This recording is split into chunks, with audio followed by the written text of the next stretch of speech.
Por- Entonces todas las células tienen una membrana celular. Entonces fíjense, si nosotros tenemos un estómago, es que ustedes tienen que entender globalmente. No es así, esto aprendo, este es mi tema, es mi pregunta, no. La célula tiene su epitelio, ¿no ves? Entonces si sacamos una célula de esta, vamos a ver que tiene ¿qué? Una membrana celular. Y esa membrana es esta. Entonces, en la mucosa gástrica tenemos células que todo el tiempo están renovando, desprendiendo partes de la membrana, porque no duran mucho, hasta 5 días y se renueva todo. Entonces, constantemente hay una renovación y constantemente van retirando fosfolípidos de la membrana. Esos fosfolípidos, mediante la fosfolipasa A2 que está aquí, esta fosfolipasa A2 está ¿dónde? En el citoplasma de la célula gástrica. Entonces lo va a convertir en ácido araquidónico. El ácido araquidónico, ¿qué va a convertirse? Va a seguir esta línea, hemos hablado, ¿no ve? La línea natural, la línea fisiológica que dice que el ácido araquidónico por la COX-1 que tenemos en forma natural, no sé, por eso constitutiva, lo tenemos nosotros. Dios ya lo ha hecho. El COX-1 convierte el ácido araquidónico en prostaglandinas que nos protegen, en este caso el estómago y también a nivel renal, ¿ya? Eso siempre se produce, por eso estamos aquí sanitos. Ahora, el ácido araquidónico, si por ejemplo hubiera una lesión aquí, qué sé yo, hay una necrosis, alguna cosa, entonces se va a formar también prostaglandinas, pero proinflamatorias, porque otra enzima se forma. Esto ya no es una enzima normal, esa forma se forma por la inflamación, la COX-2. Y la COX-2 convierte el ácido araquidónico que viene de una lesión celular ¿en qué? En prostaglandinas proinflamatorias. Y eso produce ¿qué? Inflamación, dolor y fiebre. Entonces, COX-1 o COX-2 pueden estar juntos. Por ejemplo, en una gastritis erosiva, tenemos la COX-1 que está protegida, pero la COX-2 porque se ha erosionado, se ha lesionado, se forma la COX-2. Entonces, puede estar o puede tener, por decir, yo puedo tener una inflamación en mi brazo. Yo siempre uso, por ejemplo, el diclofenaco, que es un AINE, tiene la COX-2, estimula la COX-2. ¿Para qué? Para que, digamos, perdón, inhibe la COX-2, el diclofenaco, para que no haya inflamación ni fiebre. Y nosotros, al inhibir la COX, estamos inhibiendo también la COX-1 y la COX. Es la COX, en realidad, COX-1 y 2. El medicamento, cuando nosotros damos y queremos nosotros quitar la inflamación, usamos AINES. Van a aprender el próximo año. El AINE inhibe esta enzima para que se forme, para que no haya dolor ni fiebre. La aspirina, por ejemplo, es un AINE también. Entonces, el clofenaco, el naproxeno, hay cualquier cantidad de medicamentos. Usamos para la artritis, usamos para una inflamación, usamos para los edemas, cualquier cosa. Al estar usando, nos quita la fiebre, nos quita el dolor. Pero también, ¿qué creen que hace? El AINE va a inhibir esto y va a inhibir los dos. Por tanto, no va a haber inflamación ni fiebre, pero tampoco no va a haber protección gastrointestinal. Ambos. Entonces hay un problema. Cuando usamos un AINE, estamos desprotegiendo la mucosa, ¿no? Porque la mucosa se protege ¿con qué? Con la prostaglandina. Y la prostaglandina es hecha por la COX-1. Eso hemos avanzado la anterior vez, ¿no ven? Pero vamos a repetir para que ustedes nunca más se olviden. Entonces aquí tenemos la prostaglandina. Fíjense, este es un estómago. Fíjense, el moco que tiene el estómago tiene 1 milímetro de espesor, 2 partes, una mitad que es espesa, que tiene un pH de 7, es decir, todo esto es 1 milímetro de moco. La mitad es moco viscoso, y ese moco viscoso protege, tiene bicarbonato.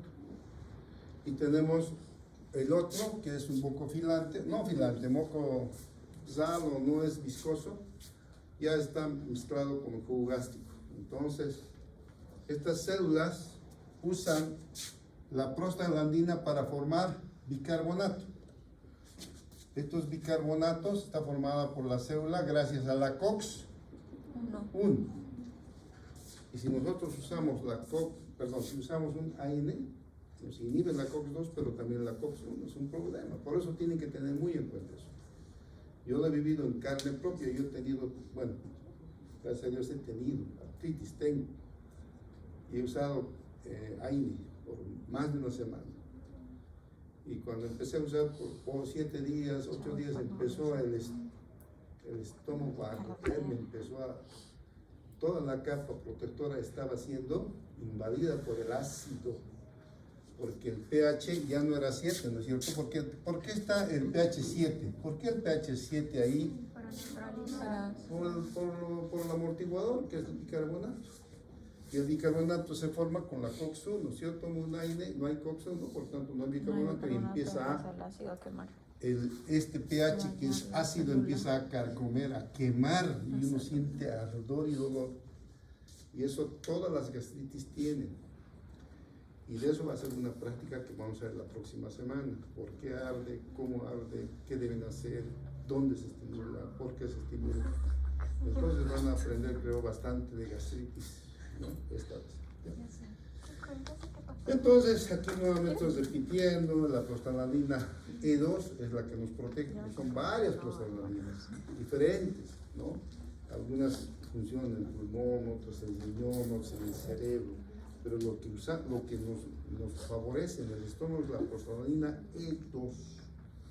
Y ahí forma este moco que nos protege de todos los ácidos que tiene que es secreto. Ustedes saben que el ácido clorhídrico está digiriendo la carne, digiriendo los alimentos que comemos. ¿Está entendido? ¿Alguna pregunta? Hay un bicho que vamos a avanzar la próxima semana de pasadita, que se llama Helicobacter pylori. ¿Saben lo que es eso? ¿Qué es? ¿Están avanzando bacterias? Ya, ¿qué es el Helicobacter pylori? ¿Qué hace? Porque últimamente es muy nombrado, ¿cierto? Es una endobacteria. ¿Qué hace? Una endobacteria. ¿Y qué produce? Así es. ¿Y por qué en el estómago, si la gastritis, el ácido clorhídrico lo debería quemarlo, Creo que eso les voy a preguntar. Van a investigar por qué, porque está bien clarito, está en el libro. Entra por aquí, le hace el lance al ácido y ¡pum! Por eso pues hace daño. Entonces ustedes ya van a aprender leyendo, ¿ya? Ya. No sé si será, pero voy a ver, va a ser un práctico combinado, voy a ver qué es lo que quiero que aprendan. Lo que quiero que aprendan la secreción gástrica, ¿no? Quiero que dominen, porque eso el próximo año van a avanzar fármaco y tienen que empezar a elegir los medicamentos que van a usar para la gastritis, gastroenteritis, etcétera, etcétera. Aquí tenemos una muestrita de cómo un AINE puede hacer daño. Fíjense, tenemos factores endógenos y exógenos que pueden dañar la mucosa. La mucosa, por ejemplo, endógenos, siempre está el ácido clorhídrico, ¿no? Siempre está la pepsina tratando de digerirse a sí mismo. ¿Qué es esto? Proteína, lo puede digerir, pero no lo puede porque está protegido por el mundo, Y exógeno, el alcohol, ¿no? Las bacterias, ahí está el Helicobacter pylori, los AINES, ¿no? eso también, fíjense, han logrado aquí han logrado, digamos, lesionar o dañar el moco, y una vez que está sin moco, inmediatamente la pepsina va a empezar a digerir y va a empezar a dañar, a carcomer, el ácido lo va a quemar, va a hacer sangrar esta célula, ¿cierto? Y esto es una celulita, pero esto puede ser, fíjense, aquí tenemos grande, y aquí puede sangrar, tanto sangre, porque hay vasos sanguíneos, que uno puede vomitar sangre.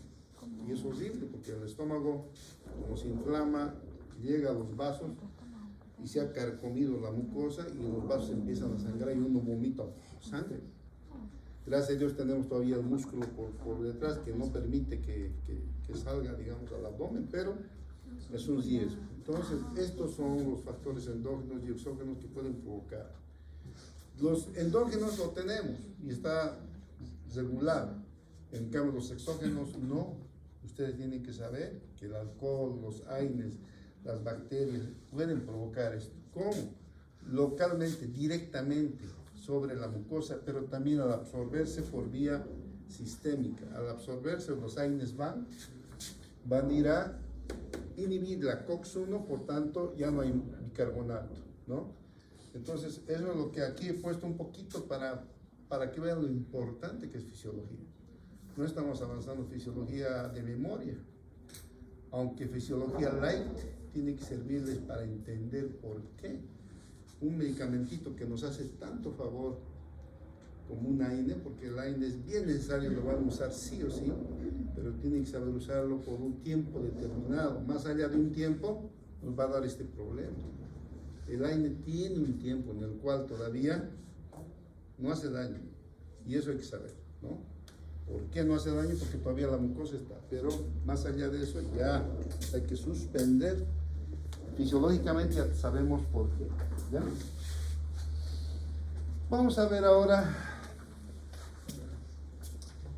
el cúmulo de células que tenemos. Aquí he traído este dibujito, ¿no? Para que ustedes entiendan que no es tan sencillo el estómago, no es solamente su gástrico, o sea, ácido, no solamente. Tenemos estas células, fíjense, células parietales, células mucosas, células enterocromafin light, células D, células principales, células enterocromafines solamente.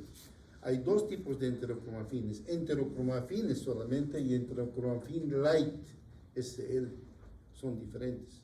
Quiere decir light, parecido. Y estos son los originales, ¿no? Entonces, fíjense en la glándula gástrica la cantidad de células diferentes y secretan cosas diferentes, ¿ya? Entonces, ahí está un resumencito de lo que ustedes tienen que saber. Las enterocromafines light secretan ¿qué? Histamina, ¿no? Las células de somatostatina. Las endocrinas producen grelina. ¿Para qué sirve la grelina? Para controlar el apetito.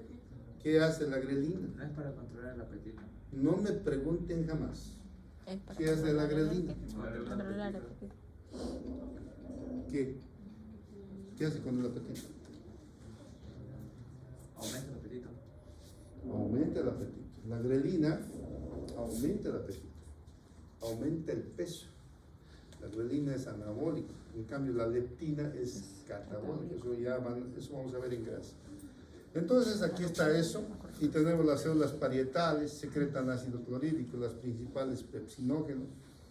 Tienen receptores H2M3, colecistoquinina 2, de somatostatina 2. Eso está en la célula, ahorita vamos a ver, ¿no? El pepsinógeno se secreta en forma inactiva. El pepsinógeno de las células principales, aquí. Sale el pepsinógeno y las células parietales secretan ¿qué? Ácido. Entonces, al salir hasta aquí, el pepsinógeno, hasta aquí, es solamente inactivo. Pero como estos secretan ácido clorhídrico, esto más el pepsinógeno se convierte en pepsina. Pero la pepsina ya no le hace daño. ¿Por qué no hace daño a ella? ¿Por qué no hace daño? ¿Qué hace la pepsina?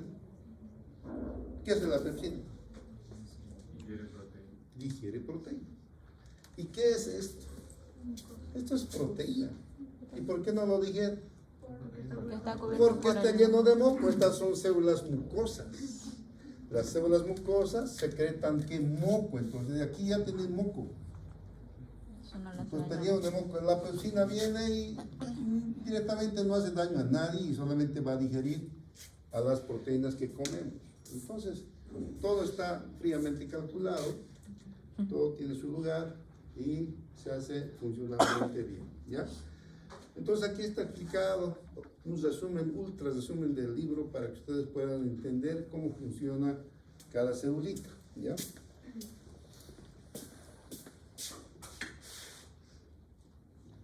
Aquí tenemos la célula que está en el libro, esta es la célula gástrica típica, ¿no? Fíjense, ahí tenemos las células mucosas, siempre están aquí, porque no se olviden que la célula mucosa tiene que secretar, ¿qué? Moco, que lo va a proteger. Ahí está el moco, este es el moco, fíjense, ¿no? Y aquí están las células principales, entonces sale el pepsinógeno y se convierte, las parietales, estas verdes, producen ácido clorhídrico, entonces ya se convierte, pero cuando se convierte, fíjense, ya están con las células mucosas, ya están protegidas con bicarbonato. Entonces, ahora, las células de la mucosa, estas células secretan el moco. Este moco que ven aquí, ¿tiene qué? Tiene péptido en trébol, que dice otros libros, nosotros los he puesto trefoil, ¿no? Tenemos estas moléculas trefoil, ¿para qué sirven? Sirven para separar. Estas moléculas separan cuando la mucosa se ha lesionado. Pero ahí también tenemos bicarbonato y tenemos moco. Eso tiene el contenido de esta sustancia que está protegiendo toda la mucosa gástrica, ¿ya? Luego tenemos las células enterocromafin light. ¿Por qué es importante? Porque secretan histamina. Histamina es el primer estimulante ácido del estómago, como vamos a ver, ¿no es cierto? Y aquí está una célula típica parietal, una célula gástrica, fíjense, aquí tenemos la célula, aquí está, esta es la parte vasolateral, ahí están los receptores de histamina, receptores de prostaglandina, receptores de acetilcolina, receptores de gastrina. Entonces, estos receptores van a recibir, viene la gastrina es una hormona local. La gastrina se secreta en el mismo estómago, entonces viene la gastrina y va a ocupar su lugar. Aquí ocupa su lugar y una vez que ocupa su lugar, ¿qué va a estimular? La producción de ácido. También la acetilcolina. La acetilcolina viene, ¿por dónde viene la acetilcolina? Sistema nervioso, el vago. Entonces también tiene su receptor aquí, estimula ¿qué? Secreción ácida. Pero también está la histamina. Este sí tiene dos, uno y tiene dos. Es como decir, el más importante que estos tienen a uno. Este es el mayor estimulante de ácido. La histamina, ¿no? Estimula también ácido, pero más cantidad de ácido. Entonces nosotros hemos optado por inhibir este receptor. Entonces tenemos inhibidores H2, porque este receptor lo vamos a inhibir, entonces lo mantenemos, porque la acetilcolina viene del vago, no vamos a molestar al vago. La gastrina tampoco es local, pero esto es el que más provoca doble estímulo. Entonces inhibimos esto y solamente inhibiendo esto el paciente mejora grandemente su gastritis, porque hacemos una inhibición selectiva. No estamos inhibiendo ni el vago ni la gastrina, entonces se está digiriendo el alimento, pero esto que estimula mucho ácido lo inhibimos. Entonces tenemos inhibidores H2 que ustedes van a aprender el próximo año, ¿ya? Entonces ahí está, una vez que... Ahora, aquí está la prostaglandina. La prostaglandina, ¿qué hace? ¿Qué era? ¿Qué hacía la prostaglandina? Estimulaba la producción de bicarbonato, de moco, ¿no? pero inhibe la secreción de ácido. Entonces la prostaglandina es al revés, trata de más bien regular, inhibir para que no haya mucha secreción. Entonces nos ayuda mucho, protector gástrico es la prostaglandina. ¿Ya? ¿Alguna pregunta? Ya, aquí van a tener que, gastro, esta parte, van a tener que leer, ya hagan lo que mi doctor decía a nosotros. Nos preguntaba historia de la medicina, de dónde, quién inventaba, de dónde viene la somatostatina, por qué, pero qué tiene que ver con medicina, no sé. ¿Qué van a hacer ustedes? Doctores. Doctor viene de doctor, que conoce, tienen que saber. Así es el tipo. No se olviden que ustedes van a ser doctores, que saben. Entonces tienen que leer. No se van a conformar. Tienen que ser como aquí no hay ninguna, hay una joven que me pregunta en otro grupo, bacanas, moléculas, a nivel molecular, cómo es la sinapsis, cómo son los enlaces covalentes. ¿Sabe qué me importa los enlaces? Bueno, pero a ese nivel quiere ir, está bien, pero vayan, estas cosas que son tan prácticas, me tienen que entender, ¿ya? Ya.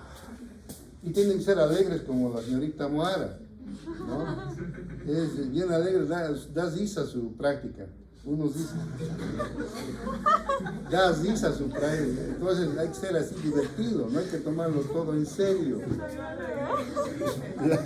La vida, escúchame, es cierto que hay que ser serios en el sentido de tomarlo en serio, o sea, avanzar y aprender, pero también hay que divertirse en ese sentido. Hay que, no voy a enojar yo. Digamos. Entonces, fíjense, la secreción de ácido, la célula parietal, ¿no? Y la célula principal, los dos tienen receptores para el estímulo. ¿Qué es lo que estimula cuando entra la comida a nuestro estómago? Una vez que entra la comida aquí, ¿qué hace la comida? Va a distender el estómago. Esa distensión estimula la gastrina. Y también el vago, cuando uno ¿qué? Está charlando, en alegría, el vago estimula la secreción. ¿Por qué estimula? Porque estimula la gastrina. ¿Y la gastrina qué hace? Estimula, fíjense, va a estimular todo, tanto la secreción de ácido y de pepsina, ¿ya? Entonces, aquí tenemos nosotros la célula parietal, es una muestra cómo actúa. Sobre la célula parietal actúa el vago, va a estimular la secreción. La gastrina, ¿no? Va a estimular la secreción. La histamina, que es el más poderoso, también va a estimular la secreción. Y ahí está la prostaglandina inhibiendo, protegiéndonos, regulando, modulando, disminuyendo. Entonces nosotros hemos dicho, la histamina hemos elegido porque este es el más potente y no requiere tanto para la digestión. O sea, con estos dos se digiere bien. Por eso inhibimos el H2. Y tenemos ahí receptores inhibidores de bloqueadores H2, o sea, solamente ese receptor lo bloquea, ¿ya? Entonces los estímulos de secreción ácida son tres: el neurocrino vía vago, ¿no es cierto? Acetilcolina. El endocrino, la gastrina, que se secreta en el mismo estómago, estimula la secreción. Y la paracrina, en este caso la histamina, ¿ya? Las células enterocromafil light. Entonces todos ellos van a estimular la secreción ácida. ¿Alguna pregunta? Hay detalles que ustedes lo van a leer en el resumencito que tengo aquí. Yo no voy a leer todo lo que les he dado. He agregado, he leído, porque yo para darles un resumen tengo que entenderlo, ¿no? No les voy a dar copy y pegue, no. Leo el libro, esto no conviene, esto conviene, así. Cosa de que, imagino siempre que Moara está así. Come, mamita. Así. ¿No? Entonces, alimentación así básica, ¿ya? Vamos. Entonces, aquí está otro dibujito para los que no han entendido con lo anterior. Fíjense, la célula parietal, la célula enterocromafil light. Entonces, La gastrina, fíjense, aquí tenemos la gastrina, va a estimular a la célula enteroclorofil. La célula enteroclorofil produce histamina. Y la histamina, por el estímulo, aquí tiene un receptor, va a producir un estímulo sobre la célula parietal para que la célula parietal produzca ácido. Entonces, fíjense cómo es de poderoso es el de la gastrina, ¿no? Entonces, fíjense, pero también tenemos la acetilcolina, tiene su receptor, que también va a estimular la secreción ácida, ¿no es cierto? Entonces, nosotros hemos elegido, van a ver ustedes el fármaco, qué interesante los fármacos, se puede elegir. Ya, el fármaco tiene la capacidad molecular de adherirse a un tipo de receptor. Aunque se difunde por todo el cuerpo, elige un receptor, entonces nosotros podemos elegir. Por eso la farmacología funciona. Y cuanto más complejos sean ustedes, más va a funcionar el tratamiento. ¿Ya? Yo tengo un amigo, era tan complejo el tipo, le gustaba así a nivel molecular las cosas. Ahorita él es internista. Parecería que es, porque internista cualquiera es, pero ese tipo va a Estados Unidos, a Europa, todo acerca del fármaco. Mire, en su consultorio que cobra 500 pesos la consulta, creo, hasta las 12 y ya se reserva de hora. ¿Por qué? Porque el medicamento que da funciona, sabe la fisiología, sabe dónde actúa. Entonces, no estamos aprendiendo cosas que no sirven, estamos aprendiendo. Y esto es light. Porque no estoy enseñando yo lo que está saliendo, lo último, eso es básico, es fisiología light. Entonces, imagínense que se apoyen en esto y hacer no puede ser. Entonces, ahí está la célula parietal. La bomba de protones es la que produce ion hidrógeno, o sea, ácido. Como también secreta cloro, entonces se convierte en ácido clorhídrico, que es el ácido que está circulando en el estómago.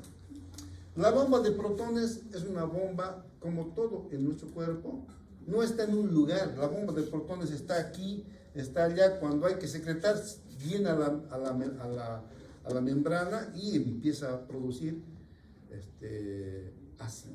Y eso van a ver, pueden ver videos también, es cuestión de que se den tiempo. Cómo funciona, realmente es una maravilla el estómago, ¿no es cierto? Cómo funciona la bomba de protones. La bomba de protones hace que nosotros podamos digerir cualquier alimento y especialmente es una barrera defensiva contra cualquier germen que hayamos también ingerido. La bomba de protones lo mata, el ion hidrógeno lo va a quemar.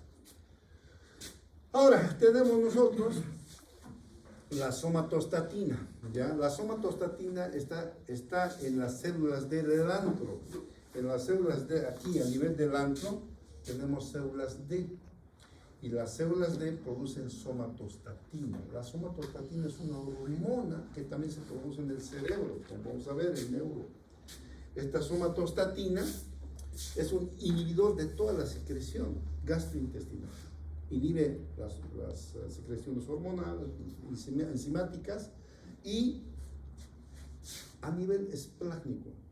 La somatostatina es una hormona, en este caso local, porque se secreta aquí en el mismo estómago, va a inhibir inhibe a la circulación esplácnica, inhibe el flujo esplácnico. La cantidad de sangre que tiene que fluir, hay vasoconstricción y fluye poquita sangre en toda la circulación esplácnica. ¿Qué compone la circulación esplácnica? Los que me responden que hemos avanzado en la primera clase. ¿Qué compone la circulación esplácnica? Levanten la mano, les voy a aumentar un punto. Dime. ¿Los vasos de dónde? De esto, eso es esplácnico.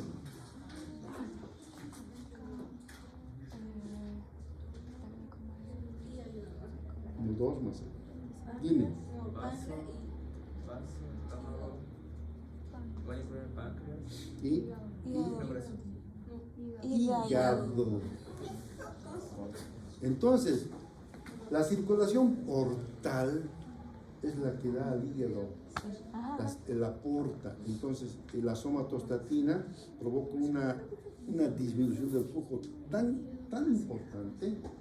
¿Saben lo que es varices? Ya, varices es cuando se aumenta el volumen de las venas. Y nosotros aquí no hay cómo dibujar,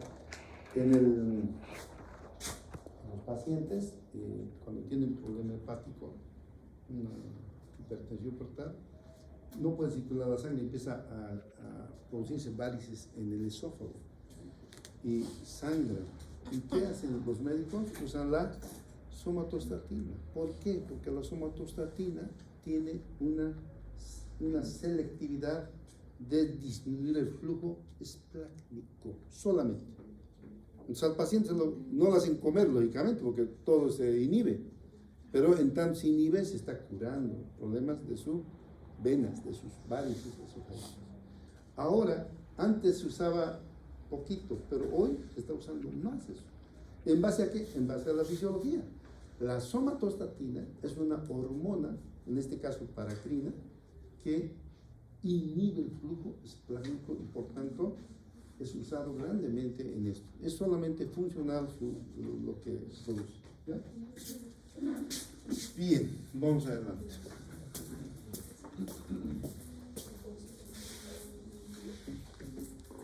Aquí tengo este dibujito que parece algo difícil, pero es más sencillo que mi abuela. Entiendan, por favor. Entonces, aquí está el antro, aquí está el estomaguito, el antro, cuerpo, fondo, ¿no? Este es el esófago, el duodeno, ¿está entendido? Aquí en el antro se produce, aquí tenemos las células D, aquí está la somatostatina. La somatostatina va a ir a inhibir a la producción de gastrina. Entonces, fíjense, en las células G se produce la gastrina, va a inhibir, por tanto, aquí está menos, dice, inhibe.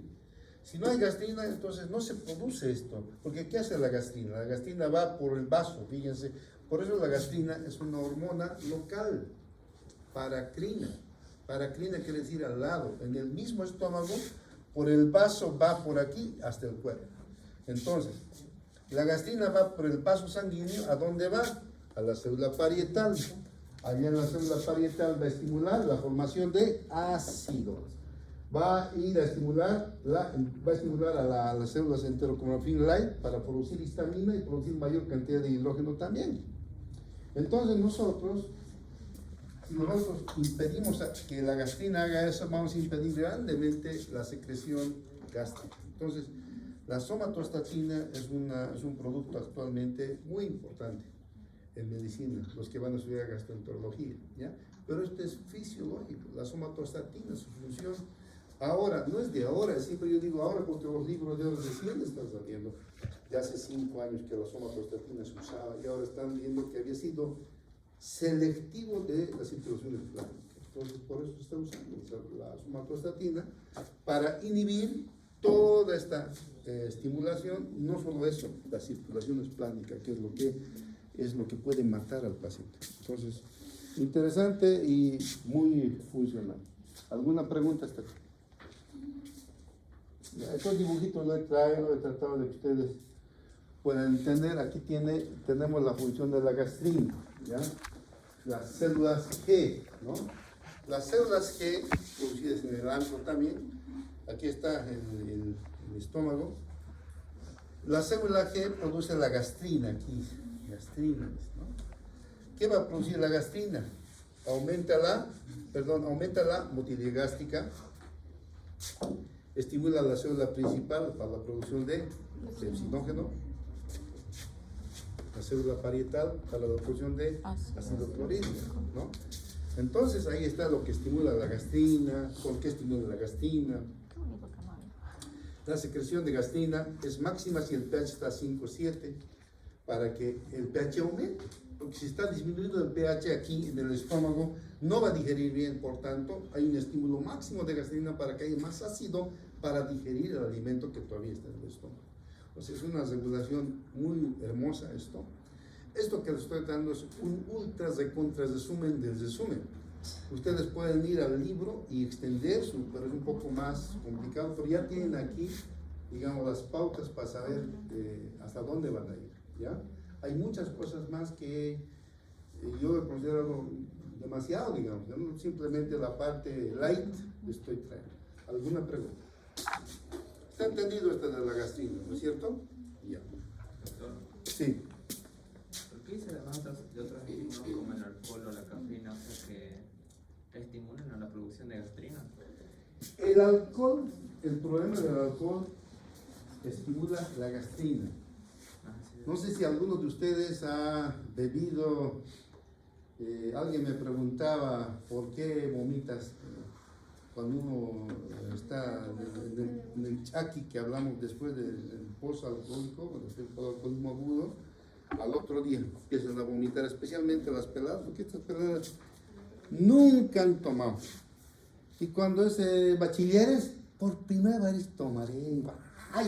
Y al día siguiente están todo el mundo vomitando, ¿no?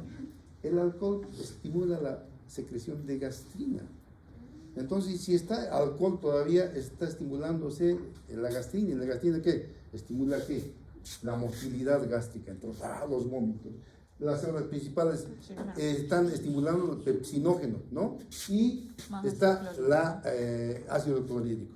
Entonces, en la mañana, si no tiene comida, va a empezar a vomitar. ¿Qué podemos hacer? Hacerle comer, pero no algo así panchito, no, sopita, o sea, de que usamos la pepsina ya deja de hacer daño, porque el ácido va a hacer doler, la gastrina va a provocar motilidad, va como digamos, tiene todavía algo de alcohol y va a seguir vomitando. Para aplacar eso, nosotros le colocamos comidita. Come increíblemente después al otro día de haberse embriagado, una comida asienta todo, porque es funcional, fisiológico. Vos vas a callarlo a la gastrina y ya se normaliza la cosa. ¿Ya? Porque da hambre. Claro, más o menos así. ¿Y con la cafeína? ¿Con el La café? cafeína igual, ¿por qué nosotros tomamos igual el alcohol? Por ejemplo, el vino. Yo soy vinero desde hace más de 10 años. Tengo, bueno, para qué decir lo que tengo en mi casa de vinos, pero ya sé qué vino es rico, qué vino sirve, qué vino es muy humilde. A veces me regalan vino, vinos de tercera, pero callado. Gracias. Pero el vino, ¿qué hace? El vino estimula la gastritis por su contenido de alcohol. Por eso cuando es aperitivo, digamos, vas a almorzar, tomas un poquitito y ya tu estómago empieza a prepararse, empieza la secreción, tú comes, se digiere todo. ¿Me entiendes? Entonces, el alcohol estimula la secreción, estimula la pepsina, o sea, al estimular la gastrina, se estimula todo. ¿Ya? ¿Alguna otra pregunta? Bueno, sigamos adelante. Quiero avanzar lo más, tenemos todavía, nos queda todavía como 15 minutos. ¿Ya? Estas son las hormonas que se van a aprender de memoria. ¿No? Ahí está la gastrina, su estímulo que lo produce. Vamos a avanzar ahorita a la secretina, que se produce en el duodeno, la secretina, la colecitoquinina, también que se produce en el duodeno. Ahorita vamos a ver eso. El péptido inhibidor gástrico, la somatostatina que hemos hablado un poco, y la motilina, que está en el libro de Guyton. La motilina es una hormona que se secreta en los periodos de ayuno y se inhibe cuando uno está comiendo. Entonces se libera durante el ayuno, ¿no es cierto?, para que haya movimiento intestinal.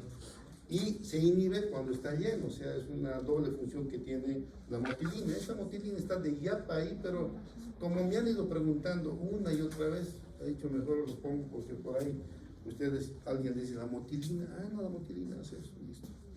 Está en el Guyton también la motilina, ya por si acaso. Están más en el Guyton, pero es lo mínimo que he traído aquí. Aquí tenemos las fases de la secreción gástrica. La fase cefálica, antes de ingerir los alimentos, nosotros vamos a ver, vamos a oler y ya nosotros conocemos, nuestro cerebro ha probado sus alimentos, ¿cierto? Y solamente el olor produce la secreción gástrica. Eso se llama la fase cefálica. Y ahí tenemos el estómago, empieza, el vago estimula hasta un 20% de las secreciones, alto. Pero cuando entra la comida, ahí se estimula prácticamente la mayoría, el 70%, ¿no? Un poquito todavía en el intestino. El 70%, tenemos reflejos vagovagales, entéricos y la estimulación de la gastrina que acabamos de ver. Todo eso va a hacer que se secrete el 70% del jugo gástrico. Cuando tenemos en la tercera fase, en la intestinal, todavía la presencia de alimentos estimula un 10%. En total son 100% de la secreción gástrica en las fases de la secreción.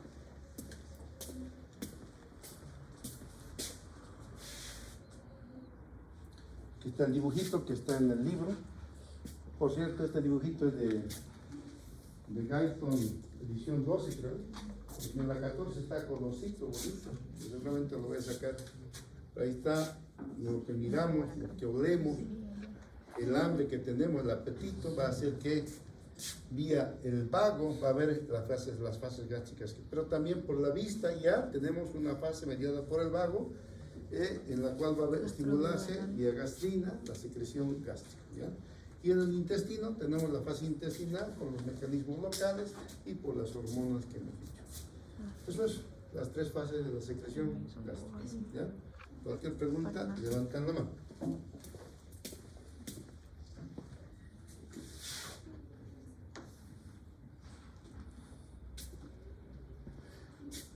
Vamos a ver los factores que inhiben la secreción gástrica. Entonces, fíjense, inhibe la secreción gástrica, la distensión. Cuando nosotros comemos más de la cuenta y comemos cosas indigeribles, el estómago empieza a distenderse y ya no puede digerir. Entonces, tenemos que se inhibe la secreción gástrica. Y si inhibe la secreción gástrica, ya pues ahí tenemos un problema. Hemos avanzado del vómito, ¿no? Tienen que empezar a relacionar una cosa con otra, ¿ya? Entonces la distensión, cuando hay indigestión, va a inhibir la secreción gástrica. Si llega al intestino delgado, peor, porque normalmente el píloro, o sea, va a impedir la salida de alimentos. Pero cuando nosotros metemos demasiado, siempre se escapa y eso va a inhibir la secreción gástrica. Tenemos un reflejo enterogástrico. La presencia en el duodeno de grasa, degradación, etcétera, eso también va a inhibir la secreción gástrica. Entonces, todo eso, si lo uno está al estímulo del vómito, van a provocar un vómito. Mucha gente cuando come demasiado vomita. ¿Por qué? Porque su estómago, especialmente las señoritas, nosotros los hombres, lo único que hacemos, caminamos y pasa. Pero las peladas no, las peladas lo único que hacen es vomitar, son bien lábilas, no es como el hombre, ¿no? Como lo ven ahorita, individuos flaquitos, pero buenos son para comer, no hay problema. Tenemos tres hormonas más que van a inhibir: el péptido inhibidor gástrico y la secreción en el periodo interdigestivo. Cuando dejamos de comer, cuando hacemos ayuno, prácticamente no hay secreción gástrica. Es un ultrafiltrado de plasma lo que hay. Entonces, el estómago está en descanso ahí. Y es muy importante eso. Dice que eso ayuda mucho, como vamos a ver en el endocrino, ayuda mucho a que el cuerpo empiece a reformularse, separarse, etcétera, etcétera, ¿ya? Entonces, eso es el periodo interdigestivo.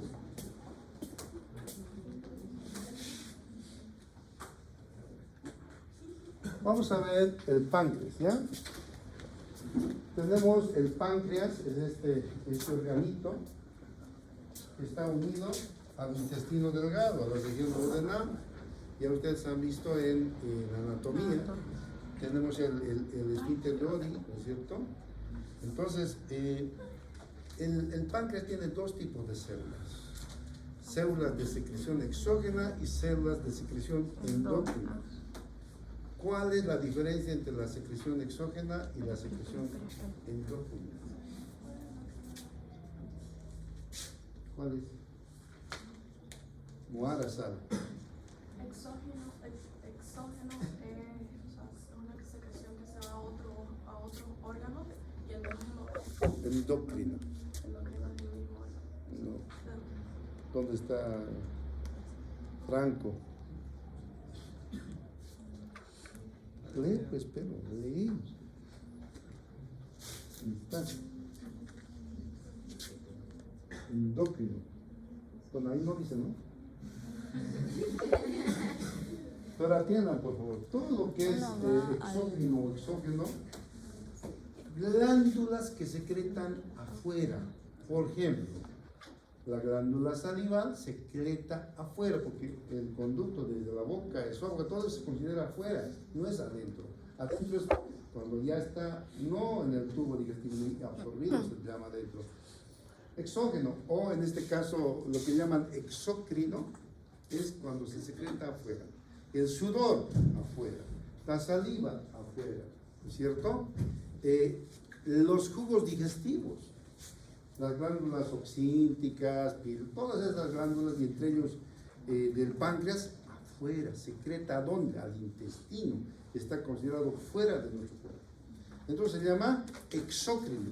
Y cuando hablamos de páncreas endocrino, no se secreta afuera, se secreta adentro. ¿Pero adentro de qué? Adentro del vaso. Porque fíjense, tenemos, aquí están en células endocrinas y están secretando, es un vaso, está cortado tangencialmente. Esto es así el vaso sanguíneo, ahí está. Entonces, estas células secretan ¿dónde? Al vaso sanguíneo. No tienen conducto secretor. En cambio, esto, fíjense, un conductazo ahí que está yendo hacia afuera. Este conducto, ¿de dónde viene? De células del páncreas exócrino. En el páncreas exócrino se secreta enzimas para digerir el alimento. Entonces, secreta afuera. Pero el páncreas endocrino secreta adentro, al vaso sanguíneo. Y tenemos, fíjense, esta cantidad que vamos a avanzar en endocrino, lo estoy mencionando más. Células alfa, beta, gamma, epsilon. Cada uno tiene una cantidad de hormonas que se secreta dentro del vaso sanguíneo. De estos, los más conocidos son la insulina y el glucagón, que también están ahí. ¿Ya? ¿Está entendiendo esto? Páncreas exócrino, páncreas endocrino. El endocrino lo vamos a ver después de la vacación. Ahora vamos a ver el exócrino. Quiere decir la secreción de enzimas hacia afuera, en este caso al conducto digestivo. Entonces, vamos a mencionar esto. Fíjense, tenemos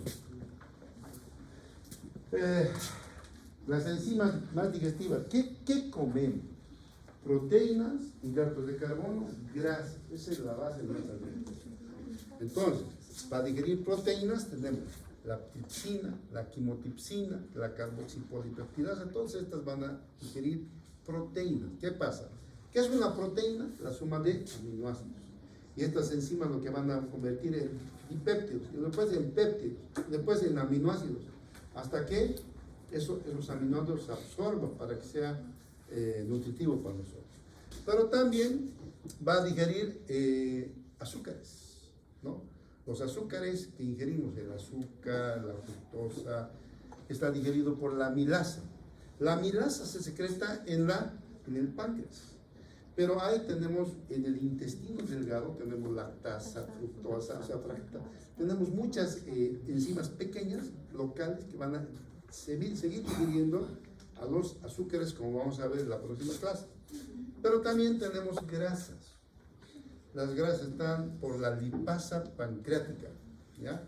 La lipasa pancreática va a digerir las grasas, como vamos a ver. La colesterol esterasa y la fosfolipasa. Estas son las secreciones enzimáticas del páncreas. ¿Se dan cuenta que si no hubiera esto, podríamos vivir? No se puede vivir. El páncreas es vital. Si no hay digestión, la persona se muere. Por tanto, una pancreatitis mata. Se me da ganas de hacer práctica de eso también. La pancreatitis mata, ¿no?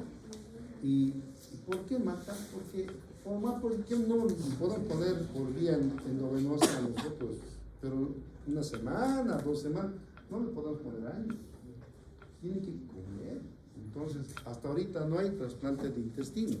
hay entre nosotros, sí, digamos, el esófago pueden trasplantar al intestino, ¿no? Pero no de otra persona, todavía no. ¿Ya? Esas son las hormonas pancreáticas. Atiendan, por favor. Ahora, perdón, estas son las enzimas pancreáticas. Ahora, el páncreas, aquí está, este es el intestino delgado, el duodeno. ¿Cómo son enzimas que degradan las proteínas? Van a degradar todo el intestino también, ¿o no? Lo van a degradar. Si salieran, por tanto, todas las enzimas pancreáticas salen en forma de decimógenos. ¿Qué quiere decir esto? Son inactivas. Tienen que llegar. Son inactivas. Son enzimas que salen inactivas. Y cuando la comida viene, se activa. Imagínense qué bonito, ¿no? Entonces no nos hace daño. Comemos y activamos la enzima. No comemos, se secreta un poquito, pero está inactivo, no digiere nuestra propia intestino. Entonces, eso es lo que dice aquí. Fíjense, tenemos estas enzimas. Nosotros tenemos la enteropeptidasa o la enteroquinasa, que también se llama, está en el borde del cepillo de la célula duodenal. Entonces, ahí tenemos esta enzima. Cuando viene el tripsinógeno que está inactivo, ¿cierto? Se secreta cuando uno come, el tripsinógeno se convierte en tripsina por la enteroquinasa. La enteroquinasa convierte el tripsinógeno, repito, en tripsina. ¿Cuándo? Cuando comemos. ¿Y la tripsina qué hace? La tripsina va a ir a convertir la procarboxipeptidasa, la peptidasa B, la quimotripsinógeno, la proelastasa, etcétera, los va a convertir en enzimas. ¿Para qué? Para digerir lo que hemos comido. En tanto no hay comida.